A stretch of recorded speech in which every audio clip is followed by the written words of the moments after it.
I came home early from a 2-month vacation to find my house felt different. It smelled wrong. It looked wrong. But nothing could have prepared me for what I found when I opened the freezer in the garage. There were bags inside, wrapped in heavy-duty tape, hiding a secret so disrespectful that it broke me as a father. My children told me they were watching the house. I had no idea just how closely they were watching it, or what they were using it for. If you want to see how a father handles the ultimate betrayal by his own flesh and blood, please subscribe to the channel. It really helps us share these stories. The flight from Florida back to Chicago was turbulent, but it was nothing compared to the storm I was about to walk into. I am 72 years old. I spent 45 of those years married to the only woman I ever loved, my Martha. When she passed away 8 months ago, the silence in our house became deafening. It wasn't just a house. It was a museum of our life together. Every knick-knack on the shelf, every framed photograph in the hallway, and every quilt draped over the sofa was a memory of her. Living there alone was suffocating me. I was drowning in grief, waking up every morning expecting to smell her coffee and hearing only the hum of the refrigerator. My friend Jerry, a buddy from my days in the service, insisted I come down to Boca Raton for a while.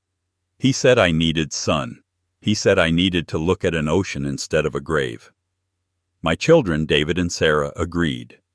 David is 40, a man who has always had big dreams but very little follow-through.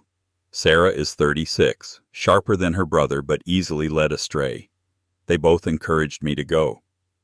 "Go, Dad," David had said, clapping a hand on my shoulder. "We will check on the house. We have keys. We will water Mom's plants and bring in the mail. Just go and heal." I trusted them. Why wouldn't I? They were the children Martha and I raised. They were the people who stood by me at the funeral, holding my hands while I wept over the urn that contained my wife's ashes. That urn sat on the mantel above the fireplace, the center of my world. I left for Florida with a heavy heart but a hopeful spirit, thinking that maybe 2 months of distance would give me the strength to return and start living again. The trip was good. Jerry was a good host. We fished, we drank scotch, and we didn't talk much about feelings, which was exactly what I needed. But by the end of the 8th week, I was ready to go home. I missed my chair. I missed my garden. I missed the feeling of being near Martha's things. I didn't tell the kids the exact time of my flight. I wanted to surprise them, maybe invite them over for a steak dinner to thank them for watching the place. The taxi dropped me off at the curb around 2 in the afternoon on a Tuesday. The neighborhood was quiet. The house looked normal from the outside. The grass was a little long, perhaps, but not a disaster. I paid the driver, grabbed my duffel bag, and walked up the driveway. That was when I noticed the first thing. There were tire tracks on the edge of the lawn. Not just one set, but deep ruts where the grass had been churned into mud, as if several cars had parked there or turned around aggressively. It annoyed me. I took great pride in my lawn. I made a mental note to ask David about it later. I unlocked the front door and stepped inside. The smell hit me instantly. It was a thick, stale odor that the air conditioning hadn't been able to filter out. It smelled like a dive bar at closing time. It was a mixture of stale beer, old cigarette smoke, cheap cologne, and something chemically sweet, like industrial cleaner trying to mask a mess. My stomach turned. Martha never allowed smoking in the house. I hadn't smoked in 30 years. "Hello?" I called out, dropping my bag. Silence answered me. I walked into the living room and froze. The layout was wrong. My recliner was pushed back against the wall. The coffee table, a solid oak piece Martha had refinished herself, had been moved to the side. The rug was slightly askew. But it was the details that made my blood run cold. There were rings on the side tables, white circular watermarks where condensation from glasses had soaked into the wood. Dozens of them. The carpet, which we had shampooed just before I left, had dark, sticky patches that looked like spilled soda or alcohol. I walked to the dining room. The heavy dining table was covered in a felt cloth that I didn't recognize. I pulled it back.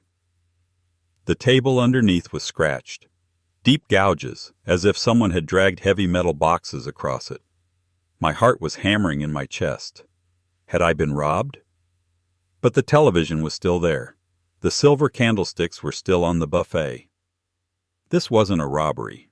This looked like an occupation. I went into the kitchen. It was relatively clean, but it was the kind of clean that feels frantic. The counters had been wiped down, but there were streaks of grease. The trash can was empty, but the bin itself smelled like rotting limes. I was thirsty. My mouth felt like sandpaper. I went to the refrigerator to get a bottle of water. I opened the main door. It was empty except for a box of baking soda and a single bottle of cheap vodka in the door shelf. I frowned. I reached for the handle of the freezer drawer at the bottom. I pulled it open. I stared. At first, my brain didn't register what I was seeing. The ice maker bin had been removed. In its place, and filling almost the entirety of the drawer, were 3 large bundles. They were wrapped in thick, black contractor trash bags. They were taped up aggressively with silver duct tape. They were heavy, dense, and misshapen. A chill that had nothing to do with the freezer air washed over me. I reached out and touched one. It was rock hard, frozen solid. But the shape, it was lumpy. It wasn't meat from the grocery store. It wasn't vegetables. I saw a jagged edge poking against the plastic of the middle bag, stretching the tape. I felt a wave of nausea so violent I had to grab the counter to steady myself. My mind immediately went to the darkest places. I thought of news stories I had seen. I thought of my children. What had happened here? What was in those bags? I carefully, trembling, reached in and tried to lift one. It was heavy. It rattled slightly. A dull, thudding rattle. I didn't open them. I couldn't. The fear that gripped me was primal. If I opened those bags and saw what my gut was telling me I might see, I would never be able to unsee it. I slammed the freezer drawer shut. I backed away from the refrigerator until I hit the island. I was hyperventilating. I needed the police, immediately. I fumbled for my phone and dialed 911. 911, what is your emergency? My name is Arthur Brennan, I said, my voice shaking. I just returned from vacation. My house. Someone has been in my house. It's destroyed. There are things here. Sir, is the intruder still in the house? No, it's empty. But they've done something. Officers are on the way. I hung up. I stood in the kitchen, staring at the stainless steel front of the refrigerator. I couldn't let the police open that freezer. Not yet. Not until I knew. If my children were involved in something that resulted in whatever was in those bags, I needed to know first. I couldn't let my son or daughter be taken away in handcuffs because I was too weak to look. I grabbed a cooler from the pantry. I ran back to the garage, grabbed a bag of potting soil, and threw it on top of the cooler to hide it. Then I went back to the kitchen. I took a deep breath. Number 1, I couldn't move them. If the police saw me moving bags, I would look guilty. I had to gamble. When the police arrived, 2 officers, a man and a woman, entered with hands on their holsters. I was sitting on the front stoop, head in my hands. Mr. Brennan, the female officer asked. Yes, I stood up. In here. I led them through the house. I showed them the stains on the carpet. I showed them the gouges in the table. I showed them the strange cigarette burns on the curtains that I had just noticed. It looks like a frat party, the male officer said, looking around. You said you were gone for 2 months? Yes, in Florida.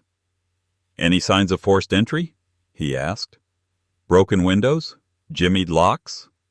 No, I said. I came in through the front door. It was locked. The officer frowned. He walked to the back door. Locked. He checked the windows. All secured. Sir, the officer said, turning to me with a notepad in his hand. If the doors were locked and there's no sign of a break-in, then whoever did this had a key. The words hung in the air like smoke. Who has a copy of your house key, Mr. Brennan? He asked. I swallowed hard. I looked at the family photo on the wall. Me, Martha, David, and Sarah. My children, I whispered. David and Sarah. They were the only ones checking on the house. The officer nodded sympathetically. It's a civil matter then, mostly, unless you want to press charges for vandalism. It looks like your kids might have thrown a party while you were away. It happens more often than you'd think, even with adult children. They walked through the kitchen. The female officer paused by the refrigerator. Did they take any food or leave anything? My heart stopped. She reached for the handle of the refrigerator. Just some vodka, I blurted out. I checked. She opened the main door, looked at the empty shelves, and nodded. Well, at least they didn't leave rotting food. She didn't look in the freezer. She let the door swing shut. We can write a report for the damage if you want to file an insurance claim, the officer said. But honestly, Mr. Brennan, this sounds like a family dispute. You need to talk to your son and daughter. Yes, I said, my voice hollow. I need to talk to them. They left 10 minutes later. I locked the door behind them. The house was silent again, but now the silence felt sinister. I was alone. I walked back to the kitchen. I stood in front of the freezer. I knew the police were wrong. This wasn't just a party. You don't get gouges like that from a party. You don't get that specific heavy industrial smell from a party. And you certainly don't find taped-up frozen bundles in the freezer of a grieving father after a simple party. I opened the freezer again. The bags were still there. Silent, accusing. I knew I had to open them. But before I did, I needed to understand the scope of what had happened. I needed to know exactly what my children had done to my sanctuary. I began to search the house, looking for anything the police might have missed. I started in the living room, getting down on my hands and knees. Under the sofa, pushed deep against the back leg, I found my first real clue. It was a poker chip, but not a cheap plastic one from a toy set. It was a heavy clay chip, custom printed. On the face, it didn't have a casino name. It had a picture. I squinted at it. It was a picture of my house. My blood ran cold. I turned it over. On the back, it said, "The Brennan Club." I sat back on my heels, the chip heavy in my hand. They hadn't just thrown a party. They had turned my home, the home I built with their mother, into a business. But that didn't explain the freezer. Gamblers drink. Gamblers smoke. Gamblers might even fight. But why were there bags in my freezer that looked like they contained something dead? I stood up. The investigation was just beginning, and I had a feeling that whatever I found would destroy my family forever. I looked at the mantel, and that's when the second shock hit me. The mantel was empty. Martha's urn was gone. I stood frozen in front of the fireplace, my hands gripping the edge of the wooden mantel so hard my knuckles turned white. The spot where Martha's urn had rested for 8 months was bare. There was a ring of dust where the base had been, proving it hadn't been moved for cleaning. It was just gone. My grief, which had been a heavy, suffocating blanket for months, suddenly ignited. It turned into a sharp, jagged rage that burned in my chest. They had defiled my home. They had turned my sanctuary into a cheap bar. And now, they had lost or stolen the only physical piece of their mother I had left. I didn't call the police back. Not yet. The police would just file a report for theft. They would ask for the value of the urn. How do you put a price on the ashes of the woman who held your hand while you raised 2 children? No, this was personal. This was a family matter, and I was going to get to the bottom of it before I let anyone else step foot in my house. I needed evidence. I needed to know exactly what had happened here to confront David and Sarah with undeniable proof. If I accused them now, they would lie. They would say they moved it for safekeeping. They would say they didn't know. I needed to corner them. I started my investigation in the study. This was the room I had told David he could use if he needed to work remotely while checking on the house. I opened the door. It smelled of stale cigar smoke. I walked to the desk. The drawers were empty, wiped clean. But they had been sloppy. I got down on my knees and looked under the heavy mahogany desk. There, taped to the underside of the wood, was a small black notebook.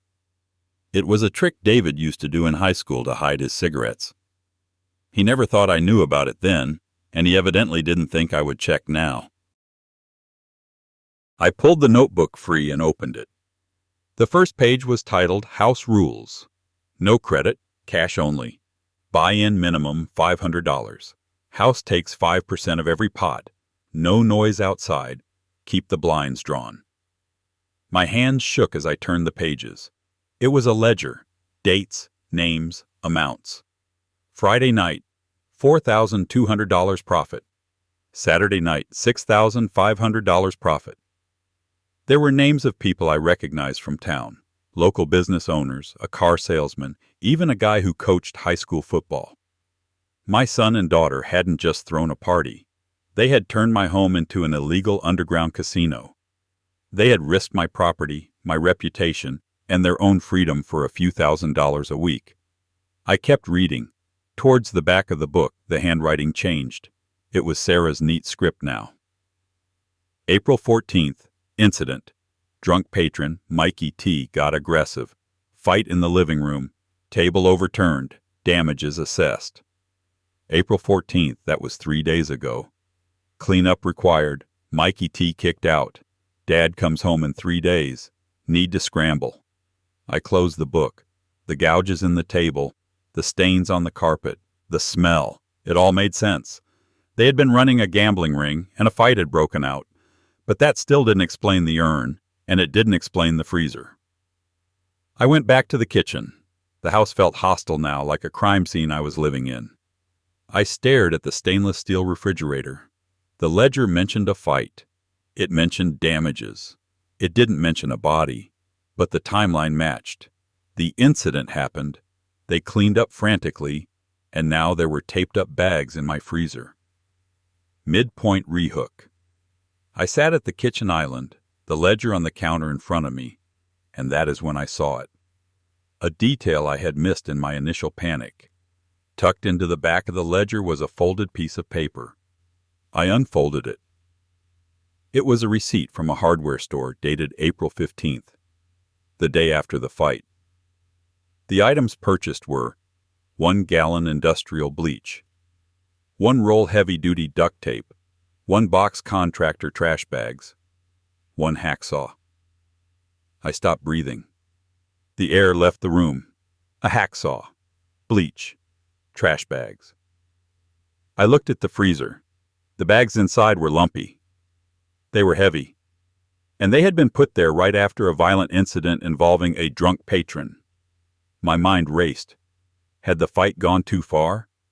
Had David or Sarah, or perhaps a bouncer they hired, killed this Mikey T? Had they panicked, dismembered the body, and hidden it in the freezer to dispose of later? It seemed impossible. My children were selfish, yes. They were entitled, yes. But murderers? And yet, the evidence was staring me in the face. The timeline was perfect. The receipt was damning. And the bags... God, the bags. I knew I couldn't call the police yet. If I called them now and they opened those bags to find a chopped-up body, my children would go to prison for life. Maybe they deserved it, but I needed to hear them say it. I needed to look them in the eye and see the guilt. I needed to know if it was an accident or if they were monsters, and I needed to know where Martha was. I formed a plan. It was cold, calculated, and terrifying.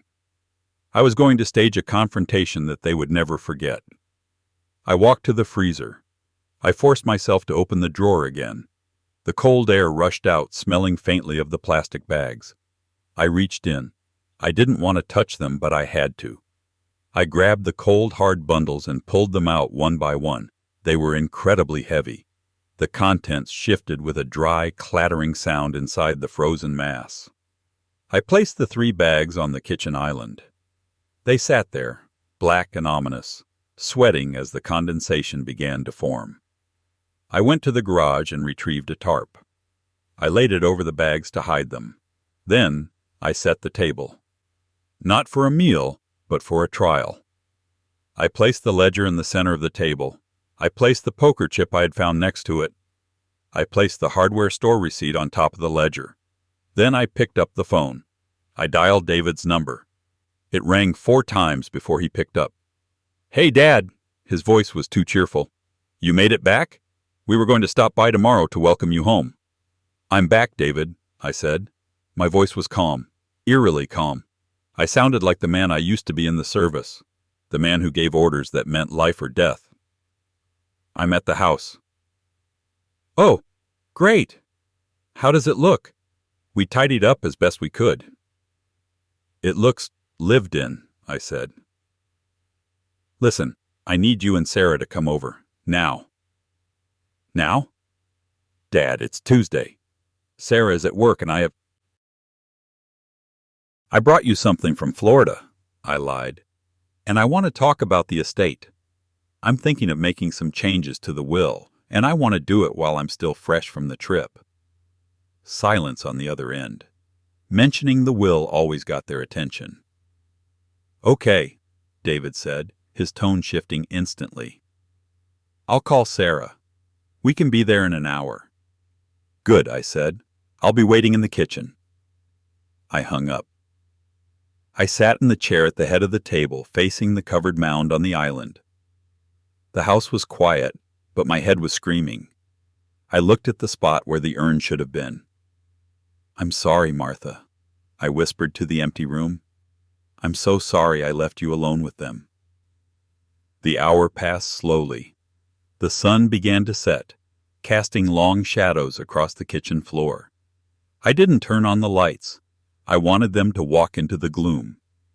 At 6:15 p.m., I heard a car pull into the driveway. Then another. Car doors slammed.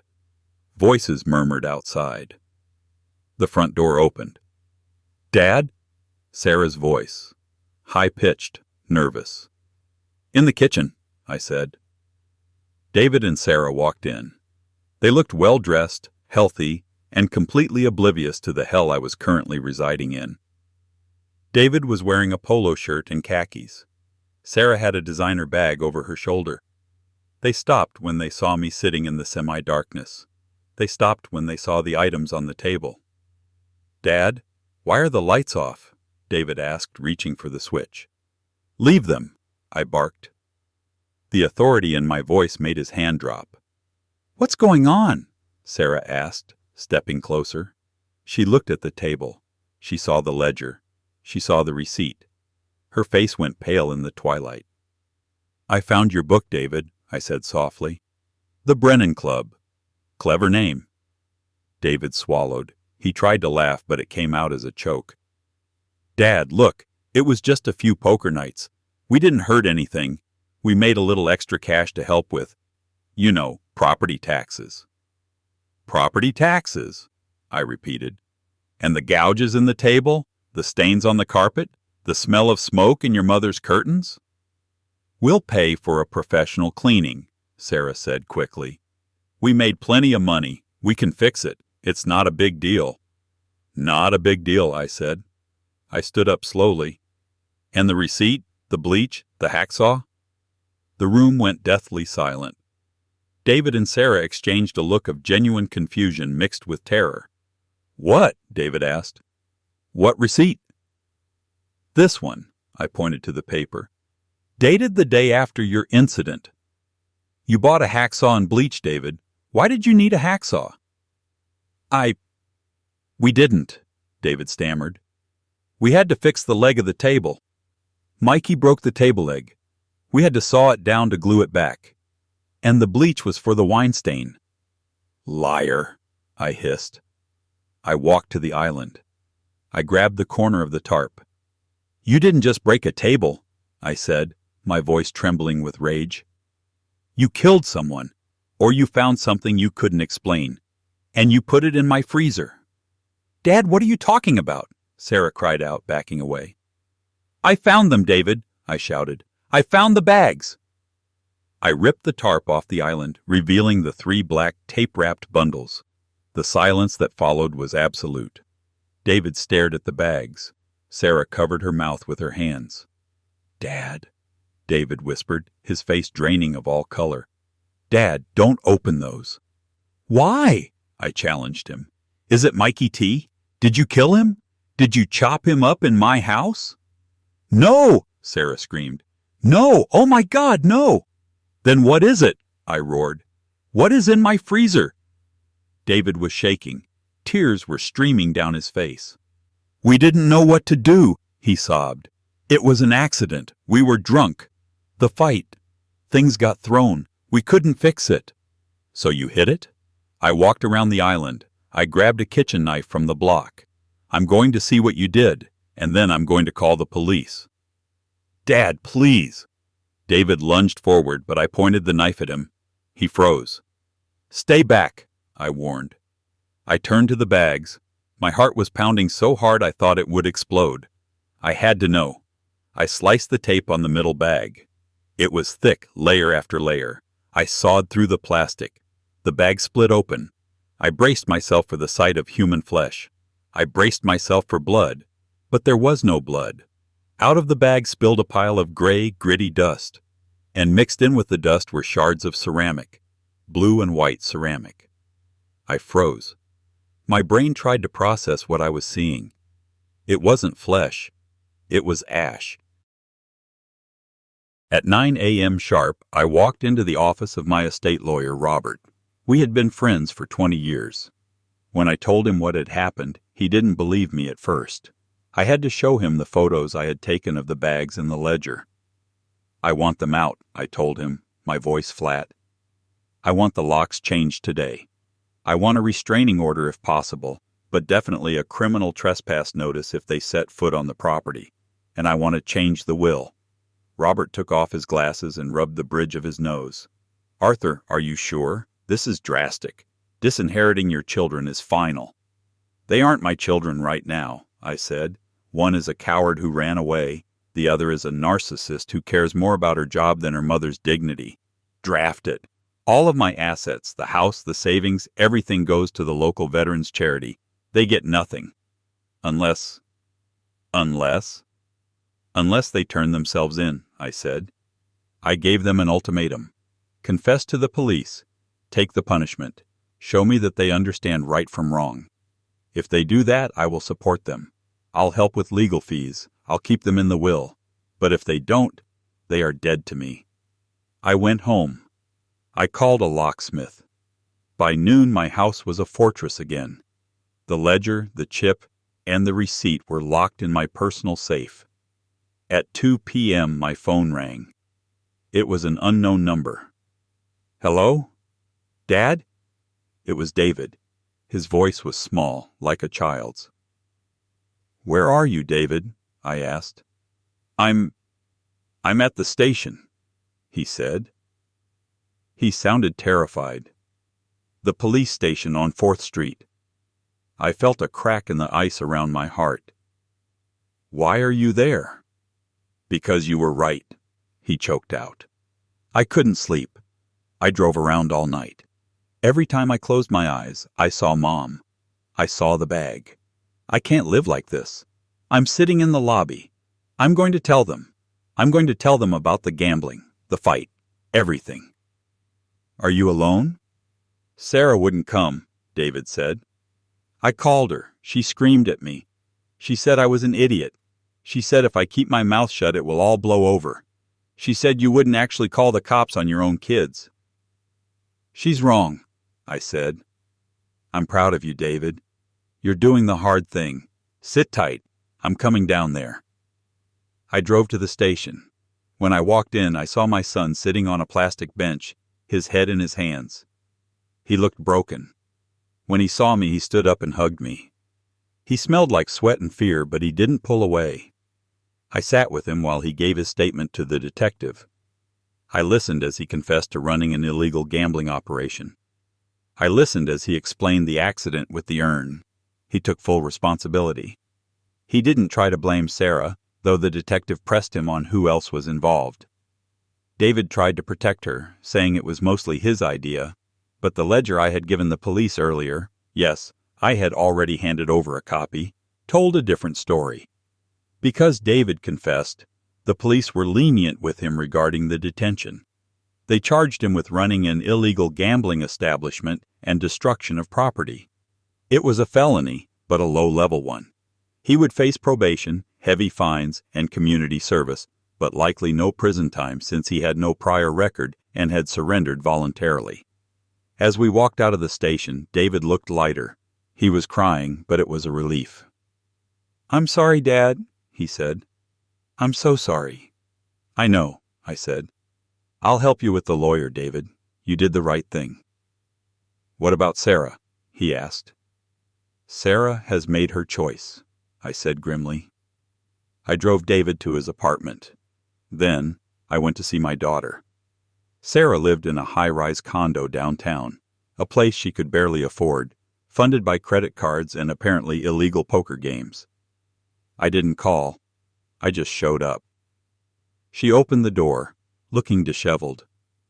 When she saw me, her eyes narrowed. "Did you do it?" she hissed. "Did you force David to go to the cops? He's not answering his phone." "I didn't force him to do anything," I said, stepping into her hallway without an invitation. "He went because he has a conscience." "He confessed, Sarah."